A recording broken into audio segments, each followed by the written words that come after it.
Moi je suis pas né au Havre, mais je suis arrivé à l'âge de 6 ans avec mes parents et mes frères. Du coup j'ai un peu sauté sur l'occasion, quoi. J'ai tout de suite testé l'optimiste en arrivant. La première fois que je suis monté sur un foil, du coup moi c'était plutôt en kite. Et du coup c'était un peu la découverte du foil. C'était vraiment impressionnant les sensations qu'on a là-dessus. Les sensations de légèreté, de glisse aussi. Enfin, vraiment plus rien autour de nous, quoi. À plusieurs reprises j'ai eu l'occasion d'essayer sur les bateaux, sur les catamarans volants, Flying Phantom, GC32.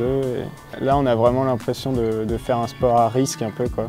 Sur les petits bateaux on est gêné par le clapot et tout, donc c'est assez compliqué de voler dès qu'il y a un petit peu de vague. Et c'est pour ça que c'est intéressant sur les courses au large et tous ces gros bateaux, c'est qu'ils vont avoir la capacité de continuer à exploiter les foils malgré les conditions difficiles qu'ils peuvent rencontrer en plein milieu de l'Atlantique. Tu vois là, il y a de quoi régler, l'incidence des foils. Bah, ce qui est impressionnant, c'est que par contre on atteint des vitesses bien plus élevées que sur les petits bateaux, quoi. Là, et je pense que la vitesse, on s'en rend même plus compte tellement ça va vite à un moment, quoi. Gitana, quand il est arrivé au Havre pour la Transat Jacques Vabre, il est arrivé à 40 nœuds près du Havre, quoi. Ah, ça doit bien envoyer quand t'es devant là dans la baston. Le petit t'en prend plein dans la tronche. On a des vitesses ces bateaux-là, c'est des foils qui doivent bien soulager la plateforme. Et on n'est pas sur des bateaux qui volent à 100%, mais on appelle ça, ils font du skimming, quoi. Ils planent sur l'eau, quoi. La plateforme est vraiment soulagée et c'est des sensations assez particulières, quoi. Je peux te dire qu'il faut s'accrocher en plein milieu de l'Atlantique. Il faudrait presque mettre un casque.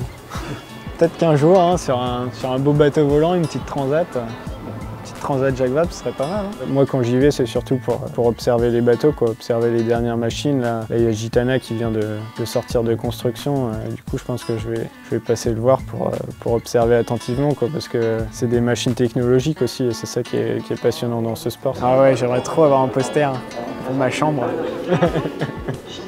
Bon anniversaire, LH.